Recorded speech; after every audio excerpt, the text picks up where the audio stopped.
تو حضرت عائشہ رضی اللہ تعالیٰ عنہ گلاس اٹھاتی اور یہ پیا، یہ رکھا، میرے نبی اٹھاتے اور جہاں حضرت عائشہ کے ہونٹ لگے ہوتے تھے وہاں ہونٹ رکھ کے،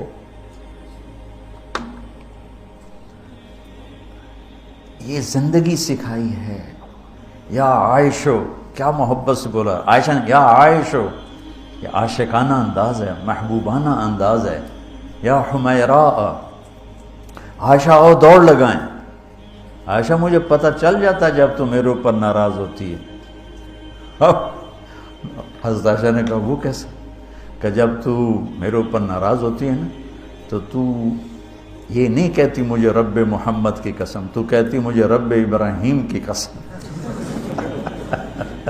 جب تو میرے اوپر راضی ہوتی ہے تو کہتی ہے مجھے رب محمد کی قسم، اور جب تو میرے اوپر ناراض ہوتی ہے تو کہتی مجھے رب ابراہیم کی قسم۔ کہ یا رسول اللہ صلی اللہ علیہ وسلم نام ہی آپ کا نہیں لیتی، میرا تو دل آپ پہ کیا، میری جان قربان ہے آپ پر۔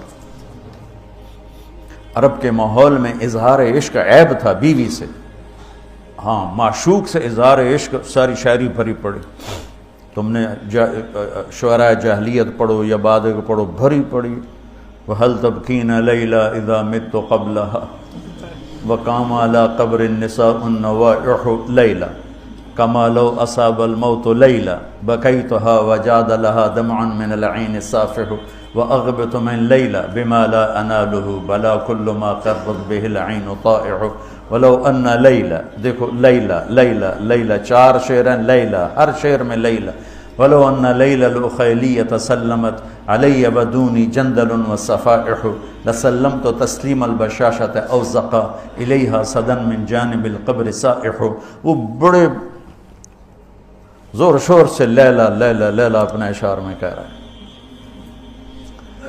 لیکن بیوی سے اظہار عشق عیب، موت، اس ماحول میں جس میں بیوی سے اظہار عشق ایک عیب تھا اور معشوق سے اظہار عشق شاعری بھری پڑی ہے۔ ترکت ہوا لیلا وسعد بمعزل، کیا کیا خوبصورت شاعری ہے۔ بے اب الشموس الجانحات غواربا، اللہ بساط من الحریر جلاببا حاولنا تفدیتی وخفنا مراقبا فوضعنا ایدیہن فوق ترائب۔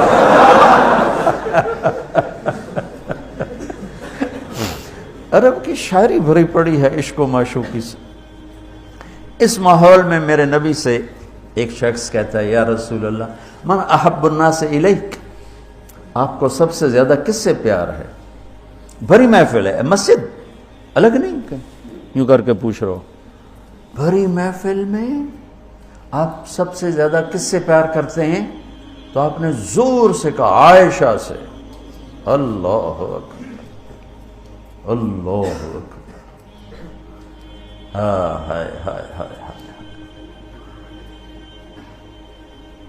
وہ تو ہل گئے، وہ کہنے لگے، ان کی تو سمجھ میں نہیں آئی بات، تو انہوں نے کہا یا رسول اللہ میرا مطلب ہے مردوں میں آپ کس سے زیادہ پیار کرتے؟ تو آپ کو اندازہ ہو گیا بھائی کیوں یہ پوچھ رہا ہے، اس کو ہضم نہیں ہوا جواب، تو آپ نے کہنا تھا ابو بکر سے، تو آپ نے فرمایا مردوں میں عائشہ کے ابا سے، ابوہا عائشہ کے ابا سے۔ کیا زندگی سکھائی، ہن لباس لکم وانتم لباس لہن، یہ تمہارا لباس ہیں، تمہیں کتنا ہی غصہ چڑھے لباس تو نہیں پھاڑو گے، تمہیں غصہ چڑھے بیوی کو بے عزت نہ کرو، بیوی کو غصہ چڑھے تو کرتا پھاڑے گی، اپنا دوپٹے کو آگ میں ڈالے گی، نہیں اس کو بچائے گی، صرف پاگل یہ کام کرتا ہے۔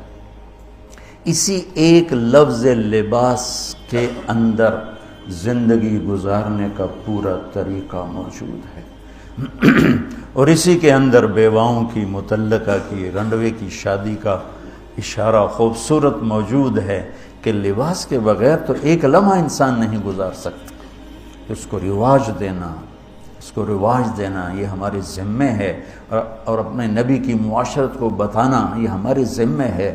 ہم تو ان مسائل میں پڑ گئے جن کا نہ جنت سے تعلق ہے نہ جہنم سے تعلق ہے، الٹا وہ مسائل جس میں زیادہ اختلاف ہے اس میں زیادہ بولنا، زیادہ تقریریں کرنا، اس چیز نے ہمیں اپنی منزل سے بہت دور کر دیا، ہم کھو گئے ہیں، کہیں اور چلے گئے ہیں۔ بتاتا ہے کہ شادی کے بغیر انسان ننگا ہے، اور ننگے انسان کا کوئی کہیں بھی گزارا نہیں ہے۔ لفظ لباس بتاتا ہے کہ ہم اس چیز کو رواج دیں کہ شادیاں ہوں، بیوہ کی شادی ہو، مطلقہ کی شادی ہو، کوئی کس کی بیوی مر جاتی ہے، حضرت ابن مسعود کا فرمان ہے اگر میری موت میں 10 دن باقی ہوں تو بھی میں شادی کر لوں گا اگر میری بیوی مر جائے تو۔ ابو ہریرہ کہتے ہیں اگر میری زندگی میں 7 دن باقی ہوں اور میری بیوی مر جائے تو میں 1 ہفتہ بھی شادی کے بغیر نہیں رہوں گا، میں شادی کر لوں گا۔ تو ہم ایک ہندی معاشرے سے متاثر ہیں جہاں بیوہ کی کوئی سنوائی نہیں، مطلقہ کی کوئی سنوائی نہیں، اور کوئی جوان بھی 2-4 بچے ہیں اور بیوی مر جائے تو اس کی کوئی شادی نہیں ہے، وہ سسک کے وہ بلک کے زندگی گزارتے ہیں۔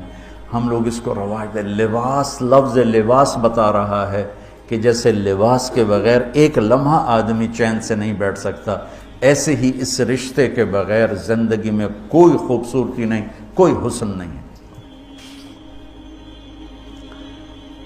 ہن لباس لکم انتم لباس لہن۔ تو لباس کیا کرتا ہے؟ زیب و زینت۔ لباس کیا کرتا ہے؟ عیب چھپاتا ہے۔ لباس کیا کرتا ہے؟ خوبصورت بناتا ہے۔ تو اس رشتے کو خوبصورت بنانا ہے، بیوی خامند کے لیے، خامند بیوی کے لیے۔ کس طرح یہ رشتہ خوبصورت بنے گا؟ اچھے اخلاق کے ساتھ، اچھے اخلاق کے ساتھ۔ اگر گھر والوں کے اخلاق اچھے ہوں، وہ بچی ساس سسر کو ماں باپ بنا لے، ساس سسر بچی کو ماں باپ بنا لے، خامند بیوی کو ہتھیلی کا چھالا بنا لے، بیوی خامند کو ہتھیلی کا چھالا بنا لے۔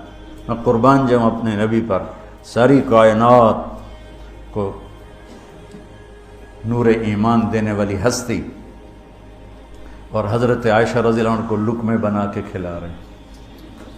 کمال۔ حضرت عائشہ رضی اللہ تعالیٰ عنہ، وہ بڑی بڑی بوٹیاں ہوتی تھی نا، وہ اٹھا کے ایسے نوچتیں اور پھر رکھ دیتی، روٹی کا ٹکڑا اٹھاتی۔ میرے نبی وہی بوٹی اٹھاتے جہاں حضرت عائشہ نے نوچا ہوتا تھا، وہیں دکھا کے کرتے تھے، ان کی محبت کو لینے کے لیے اور ہمیں سکھانے کے۔ حضرت عائشہ گلاس اٹھاتی، وہ بڑے بڑے ہوتے تھے، اب تو یہ چھوٹے چھوٹے گلاس ہیں۔ بخل کا زمانہ آ گیا، پانی بھی تھوڑا دیں دیں۔ ہمارے دیہات کا کلچر تھا، اب تو مٹ گیا ہے، مہمان ہی کوئی نہیں ہوتے۔ جب کچی سڑکیں ہوتی تھیں اور ذرائع نہیں تھے تو بہت سے مسافر ہمارے ڈیروں میں آ کے رات گزارتے تھے، ہماری پہچان والے نہیں، اجنبی راہگیر، اور کوئی پہچان والے بھی، لیکن جو بھی تھے، کوئی اپنے ہیں، پہچان والے ہیں، دوست ہیں، مسافر راہگیر ہیں، ان کو رات کو کھانے کے بعد دودھ پلانا یہ ہماری تہذیب تھی کہ جتنے بھی ہیں دیرے میں، 15 ہیں، 20 ہیں، 1 ہے، جاؤ بھائی روٹی کھا لی، ہم دودھ پلاؤ سارے ہیں۔ جانور بہت زیادہ ہوتے تھے، کھیتی باڑی کم ہوتی تھی، دودھ وافر ہوتا تھا۔ وہ گلاس اتنے بڑے بڑے ہوتے تھے، 3 پاؤ کا گلاس ہوتا تھا۔ تو ایک ہمارے دادے کے زمانے کا نا چاچا لال سنپال، وہ آ گیا دیرے میں، نوکر گیا دودھ پلانے، تو گلاس کو دیکھ کے نوکر سے کہندا پتر میں نہیں پیندا۔ اسا کہا چاچا کیوں نہیں پینا؟ اسا کہا 2 تو ود پیواں تو بے غیرت بنا، تے 2 تے میرا گزارا نہیں جاتا۔ میں نہیں پیندا۔ تو حضرت عائشہ رضی اللہ تعالیٰ عنہ گلاس اٹھاتی اور یہ پیا، یہ رکھا۔ میرے نبی اٹھاتے اور جہاں حضرت عائشہ کے ہونٹ لگے ہوتے تھے وہاں ہونٹ رکھ کے،